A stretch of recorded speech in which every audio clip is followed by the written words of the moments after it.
죄 없는 다른 사람을 그 죄 없음을 알고도 고소나 고발하면 무고입니다. 최근 배우 이준욱이 무고는 죄입니다 라는 명언을 남겼습니다. 결국 거짓말로 고소나 고발한다는 것입니다. 거짓말로 재판에서 증언하는 것을 위증이라고 합니다. 자신의 기억과 일치하지 않은 증언을 선서한 후 재판장에서 진술하면 위증입니다. 그것이 고의로, 그러니까 남이 처벌받도록 하겠다는 의도를 갖고 거짓 증언을 하면 문제는 더욱 심각해집니다. 거짓말로 고소나 고발하고 거짓말로 증언하는 것보다 피해자의 고통을 더욱 가중시키는 것은 증거 조작입니다. 무고나 위증은 일반 사람에 의해 저질러지는데 조작은 일반인은 물론 경찰이나 검찰, 심지어는 판사에 의해 저질러지기 때문입니다. 물론 피해자의 고통은 더욱 심각합니다. 영화 부러진 화살에서 판사의 증거 조작이 등장합니다. 증거란 증인, 물증, 서류 증거가 있는데 영화에서는 다시 강조하면 이 가상적인 영화라는 이 영화에서의 토대가 되는 실제 사건이 아니라 영화 부러진 화살에서는 판사들이 증거를 조작합니다. 부러진 화살이 진짜 현실이 아니라 단순한 픽션이기를 바랍니다. 그 영화를 본 많은 사람들이 무섭다고 말했습니다. 특히 젊은 여성들이요. 따로 공포 영화가 필요 없다는 것일까요?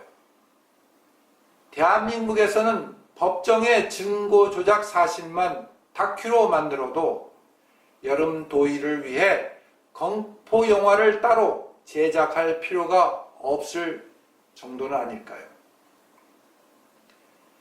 여기에서 조작이란 무슨 뜻이냐는 문제가 부각됩니다. 그만큼 조작이란 개념이 만만치 않습니다. 몇 년 전 조작이 무슨 뜻이냐라 커다란 논쟁이 있었습니다. 국정원 증거 조작 사건이 바로 그것입니다.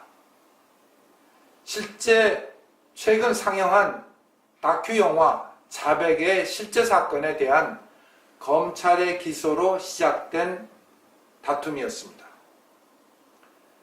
우선 사건 자체는 이렇습니다. 탈북 화교가 서울시청에서 근무했는데 실은 북을 위해 간첩 활동을 수행했다는 것으로 국정원이 잡아 검찰이 기소했습니다. 그런데 재판 과정에서 증거가 조작되었고 이때 증거는 증언, 물증, 서류로 모두가 간첩임을 입증하기 위해 법원에 제출됐는데 실제로는 거짓 증거라는 것이 밝혀졌고 당사자는 결국 무죄로 풀려났습니다.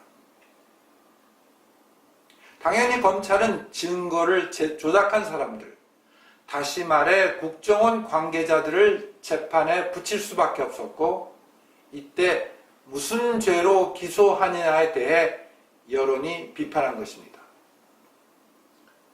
국정원이 증거 조작을 한 사실에 대해서 검찰이 적용한 법률상 죄목은 국가보안법의 무고, 날조가 아니라 형법의 모해, 목적, 증거 위조였습니다.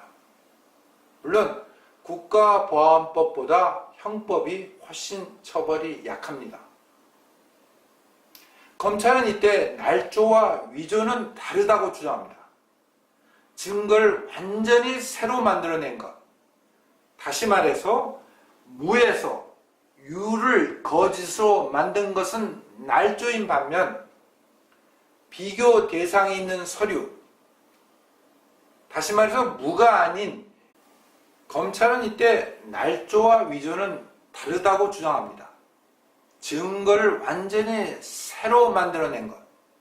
다시 말해 무에서 유를 거짓으로 만든 것은 날조인 반면 비교 대상이 있는 서류, 즉 무가 아닌 이미 유의 상태의 서류에 작성 권한이 없는 사람이 작성 권한이 있는 것처럼 서류를 만든 것은 위조라고 정의를 내렸습니다. 사실 국가보안법에 날조란 단어의 정의는 없습니다. 따라서 형법의 위조와 어떻게 다른지 구분할 수 없습니다. 우리의 상식은 날조나 조작에 위조가 포함되는 것으로 이해합니다. 위조는 날조이고 날조와 조작은 같은 말이며 일단 거짓으로 문서를 꾸몄으면 조작, 날조, 위조란 말을 구분 없이 쓸 수 있습니다. 작성의 권한이 없는 사람이 만들면 위조이고 만약 작성 권한이 있는 사람이 거짓으로 서류를 만들면 위조가 아닌가요? 만약 전자만 위조라고 굳이 고집한다면 후자는 조작이라고 표현할 수 있지만 그렇다고 전자가 날조와 구분될 수도 없고 날조는 또한 후자와 구분될 수 없습니다.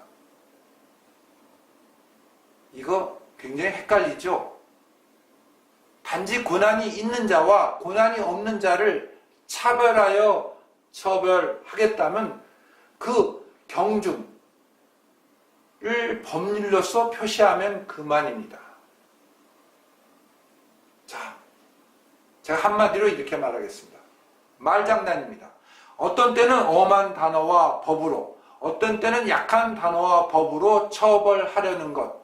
쉽게 말해 자기 마음대로 더 노골적인 표현으로 자기 뭐뭐 하는 대로 처벌하는 것은 새로운 형태의 조작입니다.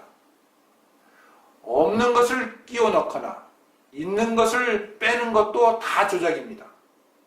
그만큼 조작의 방법은 광범위하지만 그 판단 기준은 명확합니다. 거짓이냐 아니냐 여부입니다.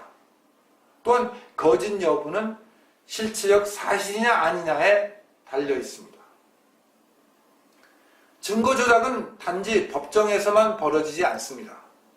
언론에 의한 증거 조작 역시 심각합니다. 언론은 주장과 보도를 구분합니다.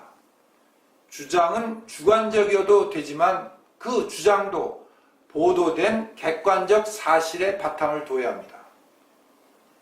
그런데 보도되는 사실을 기자 스스로가 조작한다면 또 마치 자신이 취재한 사실처럼 보도한다면 모두 조작이며 거짓입니다. 가짜 뉴스도 결국 뉴스 조작의 한 가지입니다. 이런 면에서 대한민국은 가짜 뉴스의 원조입니다. 지금 대한민국은 조작으로 신음합니다. 정치인이 상대방을 공격하기 위해 제보를 조작하고 언론은 아니 같은 패거리 언론 매체는 아무런 검증 없이 보도했습니다. 그 결과라는 측면에서 해당 정치인보다 해당 언론의 책임이 더 큽니다. 판사가 증거 조작에 개입하면 검찰이나 경찰이 증거 조작을 주도하면 언론이 증거 조작에 참여하면 국민은 공포 속에 살아야 합니다. 빅브라더보다 더 무시무시한 공포 속에 국민은 하루하루를 두려움에서 살아가야 합니다. 이거야말로 진짜 백석 테러인 셈입니다. 결국 대한민국의 진짜 스트레스는 취직, 육아 등보다 불공정 재판에서 시작되는 것은 아닐까요? 단지 언론이 침묵하니 당사자들만 소의 그늘에서 떨 분은 아닐까요?